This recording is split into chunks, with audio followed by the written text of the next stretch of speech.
Hi, I'm Mara Webster with In Creative Company, and today I'm thrilled to be talking about the wonderful film Wicked Little Letters. I am joined today by director Thea Sharrock, along with actor and producer Olivia Colman and actor Anjana Vasan. And Thea, in starting with you, I love the tone and the way that you've directed this film. And when you first read the script, it sounds like that was kind of the main question that you had in having a conversation with Johnny Sweet, who's the screenwriter of it. And I was interested in how that conversation and really understanding that the comedy was intended fully to be at the foreground, but with a lot of nuance behind it, informed the way that you wanted to direct the film. You've literally answered that so perfectly. Yeah. That is exactly what happened. The first time I read it, I hooted with laughter. To receive a script and to laugh out loud when you're not quite sure. I knew nothing about it. I literally just had Johnny's name on it. I knew one thing, which is that Olivia was going to play Edith, which was brilliant because it meant that I could see her and I could already hear her voice. But I had no idea. I had no idea of the tone of it. I certainly also had no idea that it was real, that it was based on a true story. That was wild. So when I got to the end of it, that's when I met Johnny. And when he told me how much of it was real. And honestly, if you think of the craziest things that happen in the movie, apart from the eggs and the chicken, they're all true. All of without trying to give away any of the spoilers. So, but you're absolutely right. Trying to gauge the tone of it throughout the prep of the film, throughout shooting, it was the conversations we had. And even we were very careful, particularly with Olivia, if you remember, I kept asking Olivia to give me a whole range in almost every scene that we did, because her character is so complex and often drives the tone of the piece as to how much we're in a comedy world and how much we're in a kind of darker, more dramatic place.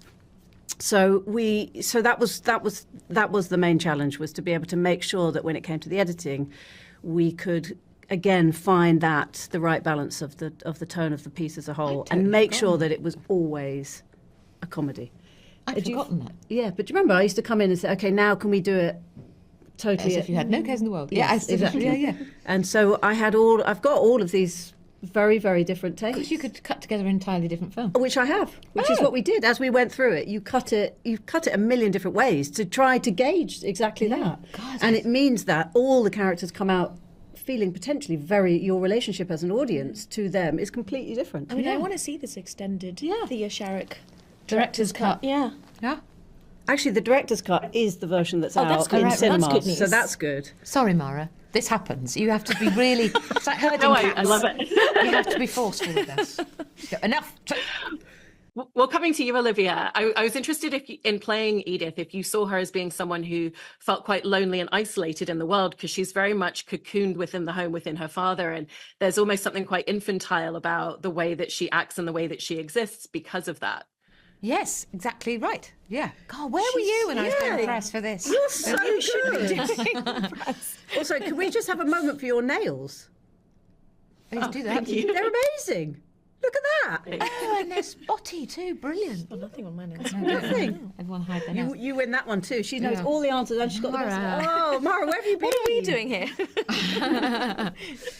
Well, Anjana, coming over to you and talking about your character, I love that, we never get to meet her father in the film because obviously he's passed away, but we really understand the reverence and the importance of that relationship.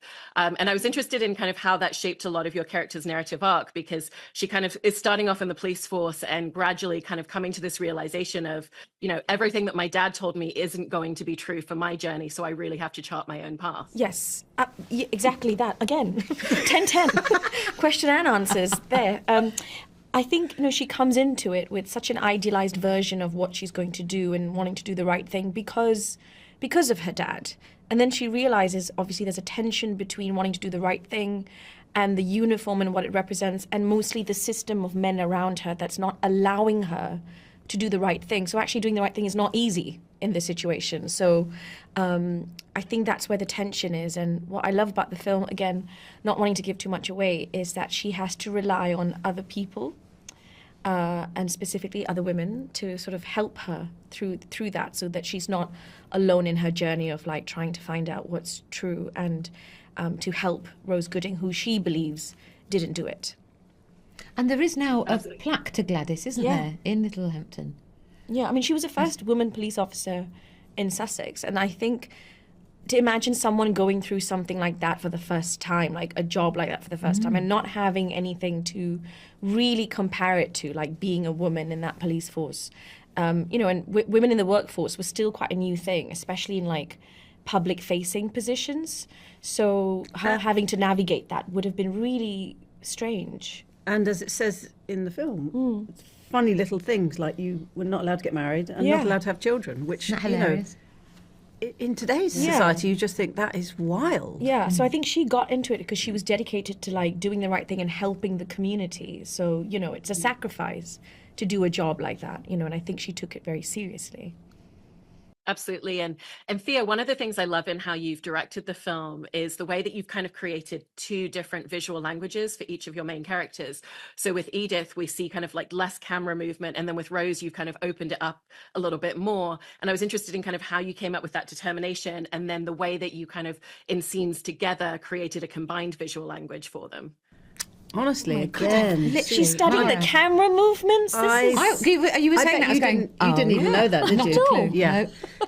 I knew we were wearing different costumes, but thank God. I had to wear corsets, and Jessie was all free flowing, and that was annoying. That was really annoying, wasn't it? It does work. It is good for the film. I never noticed the camera thing. Yeah, no. Brilliant, Mara. You'll be shocked to hear, but Mara, you won't be. That so Ben Davis, the DP, and I did have long conversations about this, and actually that was one of the things that became really clear from the start. That when we were particularly in one household, we would shoot it a certain way, and when we were in the other, that it would be very different. But it's very subtle, so not everybody picks up on it. Did you not? No. Thanks, Ange.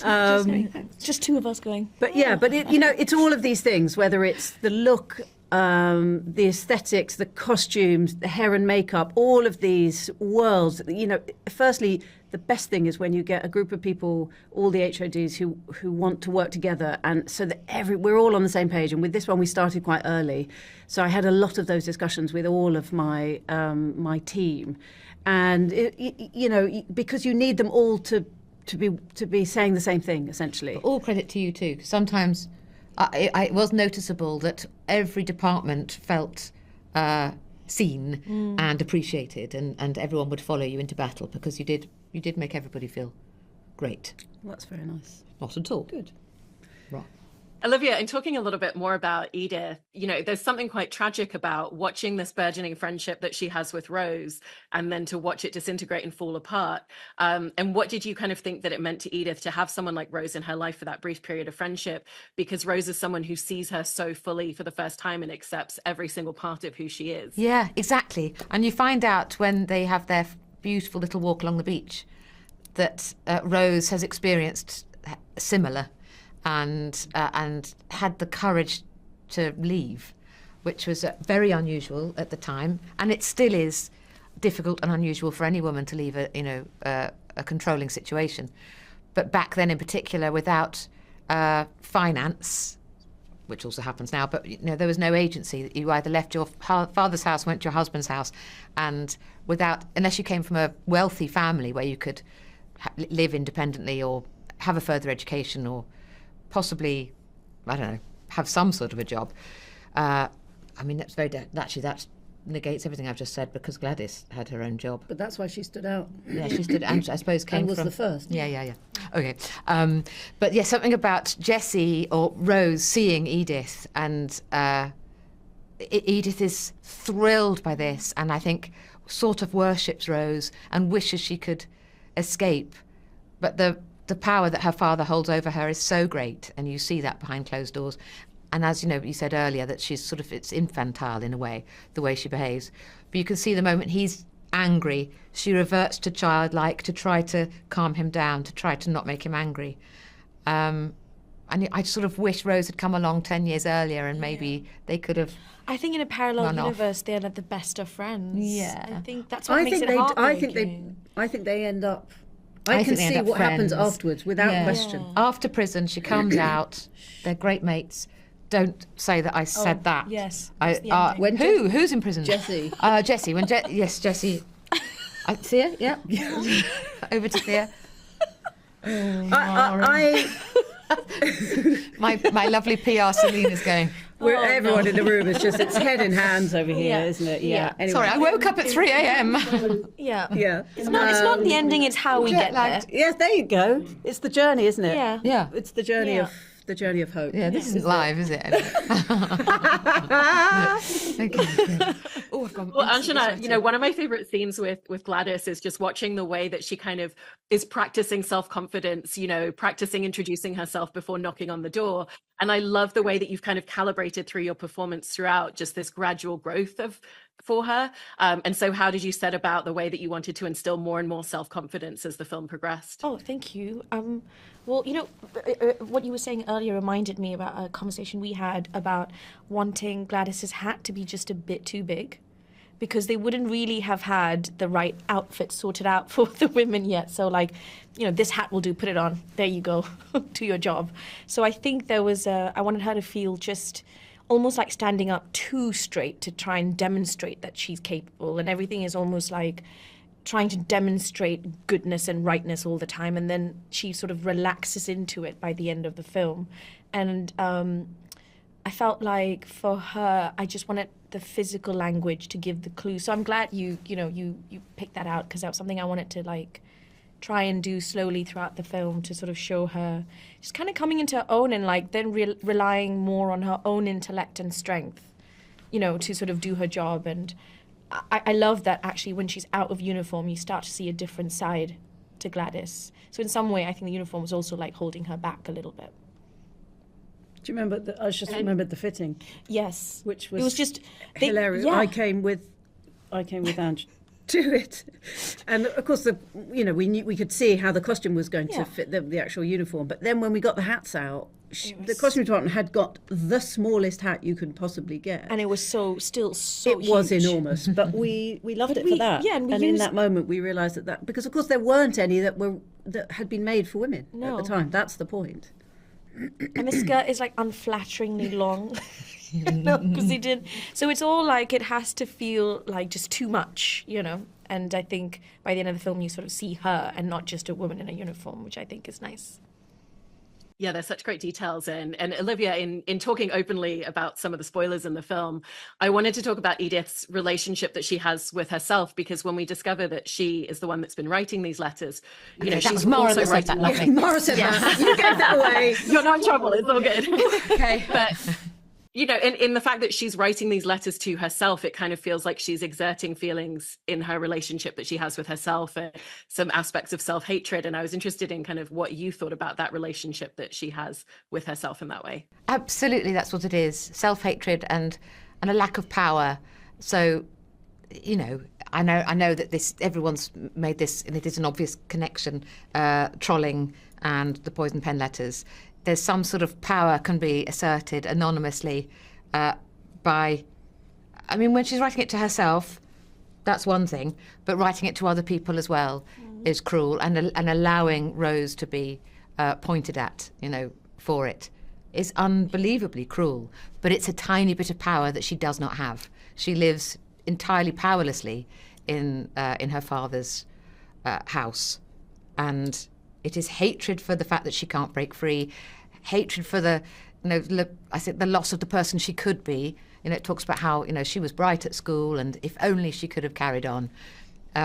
It's all of that. It's very complicated, where it all comes from, and I think you're exactly right. It's a sort of self-hatred that's coming out, and I feel like it's a cry for attention and help. Oh, totally. Absolutely. Underneath that help. And I think what you do so brilliantly is playing how Edith responds to the attention. And even though my favorite line is when Lolly says, "Congratulations on your tragedy," and you just seem so pleased and thrilled, because it means someone is looking at you and you're the front page of the news. It doesn't matter what the headline says. Yeah. It's you, and everyone's talking about Edith, and it's her moment in the light. And it's funny, but it's also really tragic as well. Yeah. And then also it goes full circle, doesn't it? Excuse me, because right at the end, in that final scene between the two girls when they see each other, and you're witness to it, for me, the way Olivia looks at Jessie and says, "I wish it wasn't you," it is just says everything. I needed to do that, and it was never actually about. Yeah, it just couldn't stop. It wasn't, but it wasn't really about her. No, Rose. It was much more about you. absolutely. But the truth is that my belief is, if it hadn't been for Rose, you couldn't have got there. She was the trigger that you needed. Because everybody loved to point the finger as well at the unmarried mother. But also on some level, which, as you said earlier, the beach scene gives us, it's like Jessie walking into your life just was like an injection of... And like she just gave you another way of breathing. And it just made you think, wait, what? And I'm sure that's obviously what spiraled the whole thing. And so by default, it had to be Jessie. And actually, I don't think there's another woman who could have carried it for you, if you like, in the way that she does. Yeah. She never comes back at you. She never attacks it. She's already big enough to hold that for you in some peculiar way. Or maybe Edith and by the end, they catch strong up. enough to take it. Exactly. Yeah. So, they are the sort of yin to each other's yang, and they kind of need each other. And I really think that in the arc of the story, by the very end, I mean, Edith's character in particular, it's easier to see it, but both of them have really gone on an amazing journey, a kind of their own spiritual journey, which, of course, with you, the same thing has happened. But with you, it's more about your own relationship to, again, I guess it is about your relationship to yourself. And there's a sense of confidence that it's there, but it's also missing in the beginning, that by the end you're like, when we finally come back out and we see you back in the uniform, she's again also a different woman because of the journey she's been on. And I wanted to ask you all about, just the experience of getting to tell a story and to capture this film, because it kind of starts off as this intimate portrayal of friendship between two women, and then it becomes something which really impacts the whole community, and then becomes something that's very much public knowledge. So the scope of the film just continually, gradually begins to build in terms of the discourse, and it's very much of the time period, but also feels very relevant to today. And I was interested in how that kind of growing scope and relevance to today was an interesting aspect of getting to tell a story like this. Well, I suppose as I touched upon the comparison between poison pen letters and modern day trolling, and which is, and it's true, it was debated. This story was debated in Parliament, and it was on all the broadsheets, and the nation was gripped, by who is doing this? Fantastic, and you'd hope in 100 years we'd have learnt, but we haven't. We've made it much worse, and so now people can anonymously send something to the world, say something cruel about someone they've never met, and they experience power from doing that, I assume. That's why they do it. And now I've lost track of what I was talking about. So, Thea. Sorry. No, but I think you're absolutely right. Okay, great. Yeah. So full stop. You said it all. Yeah. No, but it's really interesting to think. I think really also what you're saying is how much we have changed and how much we haven't. Yes. Yes. That's good. Yeah. You should direct things. Do you think? Yeah. Yeah. Okay. Good. I'll think about it. But yeah, I think it was. Obviously, it was one of the big things that we did. We talked about it throughout. It became a very obvious topic, and I find it really difficult because I'm not on social media. Nor am I. Yeah. Nor Jessie. I can't. I am. Yeah. I use it very sparingly. Yeah. Because I find it all a bit scary. So, Yeah. I just think the negativity behind it is. I've seen. We've all seen what it does and how it's difficult enough. When we were growing up and we were in theatre, or in anything. Why I'm talking about me in theatre. That first moment when you're reading critics. Yeah. I mean, that in itself is like, it's quite hard to stomach. To be honest, whether it's positive or negative, it's quite discombobulating. Yeah. And this is just like another step on, isn't it? Yeah. It's not people who are being paid to try and critique something.